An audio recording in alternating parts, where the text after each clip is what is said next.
विद्यार्थी मित्रांनो नमस्कार. SYBSC regular mathematics for physical sciences second that is semester 4. मित्रांनो आजच्या लेक्चरला आपण डिफरन्शियल इक्वेशनवर आधारित काही महत्त्वाचे एक्झाम्पल्स बघणार आहोत. तर एक्झाम्पल 1 असं आहे बघा. Using method of separation of variables solve the ordinary differential equation 1 plus x square dy plus 1 plus y square dx is equal to 0. हे सेपरेशन ऑफ व्हेरिएबल या मेथडचा वापर करायचा. पहिल्यांदा गिवन इक्वेशन लिहू. This is given differential equation. Friends आपण आता याला या पार्टला RHSला घेऊन जाणार. सो ठीक आहे, ह्याला इकडे आणलं राईटला तर हे निगेटिव्ह होणार. आता आपण व्हेरिएबल सेपरेबल करणार म्हणजे काय करणार माहिती का, हा जो dy आहे त्याच्या छेदात yची टर्मच घ्यायची. तर हा जो dx आहे त्याच्या डिनॉमिनेटरमध्ये एक्सची टर्म आणायची. ओके, इज इक्वल टू हे मायनस साईन इथेच राहू द्या, हा dx इथेच राहू द्या. हा जो 1 प्लस एक्स स्क्वेअर आहे तो याच्या छेदात येणार, आपण इंटिग्रेट करणार. तसं लिहा. ओके, म्हणजे या बाजूचं इंटिग्रेशन घ्या, या बाजूचं इंटिग्रेशन घ्या. इज इक्वल टू हे मायनस साईन इंटिग्रेशनच्या बाहेर ठेवा. फ्रेंड्स आम्हाला याचं इंटिग्रेशन माहीत पाहिजे. ओके, 1 प्लस वाय स्क्वेअर किंवा 1 प्लस एक्स स्क्वेअर डिनॉमिनेटरमध्ये जर आहे तर इंटिग्रेशन काय होणार याचं आम्हाला हा फॉर्म्युला लक्षात पाहिजे. Integration dx upon 1 plus x square is equal to tan inverse x plus c. Okay, आणि मग इथं कॉन्स्टंट ऑफ इंटिग्रेशन आपण लिहून टाकू सी. ओके, आता याला आपण या बाजूला घेणार, हा लेफ्ट साईडला येईल म्हणजे टॅन इनवर्स एक्स हा लेफ्ट साईडला आला पॉझिटिव्ह झाला, प्लस हा ॲज इट इज आहे म्हणजे टॅन इनवर्स वाय आणि हा इथेच आहे is equal to c. Okay, म्हणून आपण याला म्हणणार this is the general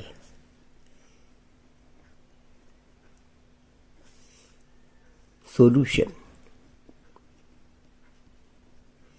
of 1 plus x square dy plus 1 plus y square dx is equal to 0. ठीक आहे. आता फ्रेंड्स एक्झाम्पल 2 बघा. Using method of separation of variables, solve the differential equation y log y dx minus x dy is equal to 0. सर्वप्रथम friends यामध्ये आम्हाला वेगळं दिसतंय ते हे lny असं लिहिलेलं आहे. ह्याचा अर्थ काय, नॅचरल लॉगॅरिथम ऑफ वाय. ठीक आहे, मग याचा अर्थ काय असतो, याचा अर्थ असतो it is the logarithm with base E आणि याचाच अर्थ काय, lny is equal to log of y to the base e. हा त्याचा अर्थ log of y to the base e. Okay, given equation काय, is equal to 0. This is given equation. आता आपल्याला व्हेरिएबल सेपरेबल करायचं म्हणजे ही बाजू RHSला घेऊन जायची. हे राईट साईडला आल्यामुळं पॉझिटिव्ह झालेलं आहे. आता आपण व्हेरिएबल सेपरेबल करणार म्हणजे काय, हा जो dx आहे तो आपण तसाच ठेवणार अपॉन इथला जो एक्स आहे हा एक्स याच्या खाली यायचा. हा क्रॉस मल्टिप्लिकेशन करतो आपण त्या पद्धतीने हा एक्स याच्या खाली येणार. ठीक आहे. हा इज इक्वल टू हा D Y as it is ठेवणार. मग ह्याच्या खाली काय येणार वाय लॉग वाय म्हणजे सगळ्या वायच्या टर्म डी वायच्या खाली. ह्याला आपण व्हॅरिएबल सेपरेबल असं म्हणतो. नंतर आपण इंटिग्रेट करत असतो. ठीक आहे. याचं इंटिग्रेशन घ्या. आता फ्रेंड्स थोडंसं इथं जरा आपल्याला स्टेप्स जास्त घ्यावे लागणं असल्यामुळं आपण काय करू पहिल्यांदा हा जो LHS आहे याचं इंटिग्रेशन काढून घेऊ आणि नंतर RHSचं इंटिग्रेशन आपण काढूया. सो LHS हे 1/x इंटिग्रेशन असतं log of x. Okay. Log of x. मग इथं आपण कॉन्स्टंट ऑफ इंटिग्रेशन देऊन टाकू C1 झालं. हे LHSचं इंटिग्रेशन झालं. आता RHS. आता फ्रेंड्स थोडंसं लक्ष द्या. ह्यामध्ये आपण ही RHS सेपरेट इंटिग्रेशन यासाठी काढतोय की यामध्ये आपल्याला सबस्टिट्यूशन मेथडचा वापर करावा लागणार. आपण याला u मानणार. Let u is equal to log of y. Okay. जर आपण याचं डेरिव्हेटिव्ह घेतलं तर du आणि याचं डेरिव्हेटिव्ह घेतलं लॉग वायचं डेरिव्हेटिव्ह असतं 1/y 1/y इंटू मग वायचं डेरिव्हेटिव्ह dy. हे लक्षात घ्या. u जर तुम्ही याला मानलं याचं डेरिव्हेटिव्ह du झालं तर लॉग वायचं डेरिव्हेटिव्ह होतं 1/y आणि त्यानंतर मग वायचं डेरिव्हेटिव्ह आपल्याला घ्यावं लागतं दॅट इज dy. ओके. मग आपण जर यात सबस्टिट्यूशन केलं तर काय काय होतं बघा बरं का.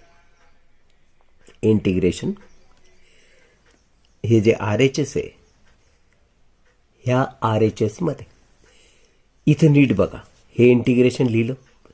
आता dy upon y dy upon y याच्याऐवजी आपण du लिहिणार. ठीक आहे. आता हा उरला फक्त याला तर तुम्ही u म्हणालात म्हणून इथे येणार u. नीट बघा हा जो RHS आहे हे इंटिग्रेशन लिहिलं dy अपॉन वाय म्हणजेच 1/y इंटू dy याची किंमत काय झाली du म्हणून इथं मी लिहिलं du. म्हणजे इथून dy आणि हा छेदातला y गेले त्याच्याऐवजी आला du. उरला फक्त हा. याला तर तुम्ही u म्हणाला होता म्हणून इथं आलं u. हा छेदात होता म्हणून u छेदात. आणि फायनली याचं जर आपण इंटिग्रेशन घेतलं तर 1/uचं इंटिग्रेशन असतं लॉग ऑफ u. ठीक आहे. इथं मग आपण कॉन्स्टंट ऑफ इंटिग्रेशन देऊन टाकतो प्लस C2. हे झालं RHS. लॉग. आता u ची किंमत काय होती बघा ना. u ची किंमत होती लॉग ऑफ y म्हणून कंसात येणार लॉग ऑफ y. ठीक आहे.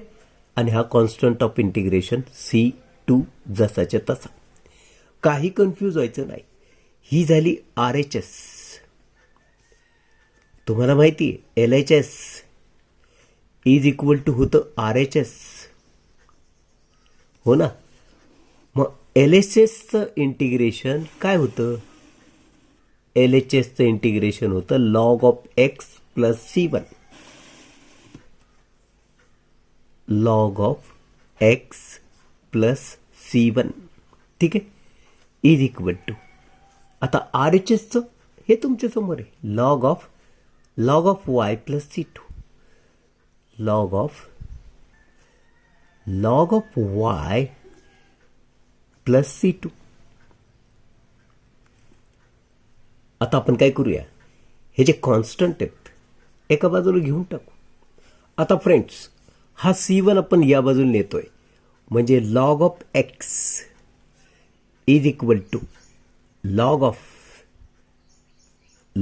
वाय प्लस C2 आणि हा C1.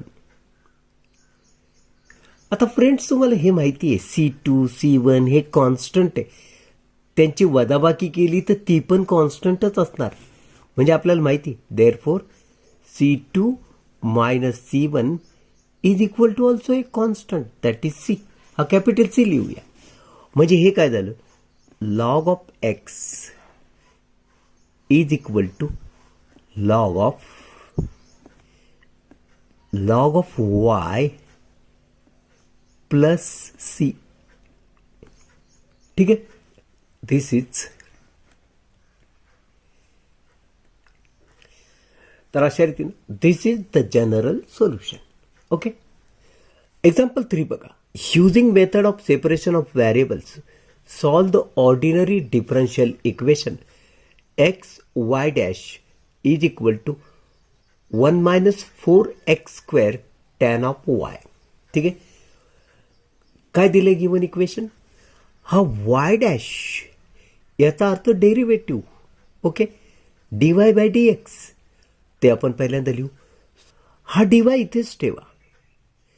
याच्या छेदात राईट हँड साईडवरून ही टॅन वायची टर्म घ्या, कारण ही वायची एकमेव टर्म आहे, ती डीवायच्या खाली येणार. ओके, तर ही एक्सची टर्म आहे, हा dx याला मल्टिप्लाय करेल आणि त्याच वेळेस हा x याच्या छेदात येईल.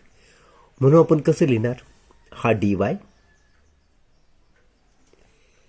त्याच्या छेदात हा टॅन वाय. ठीक आहे, इज इक्वल टू ही टर्म तशीच 1 मायनस 4x². या dxने याला मल्टिप्लाय करावं लागेल म्हणून dx आणि त्याच वेळेस हा x याच्या छेदात घ्यावा लागेल दॅट इज x. आता फ्रेंड्स आपण याला सेपरेट करून घेऊया, अजून सोपं जाईल. हा 1/x मायनस हा 4x² अपॉन x. ओके, हा dx. मग हा x² आणि x आपसात कट होतील.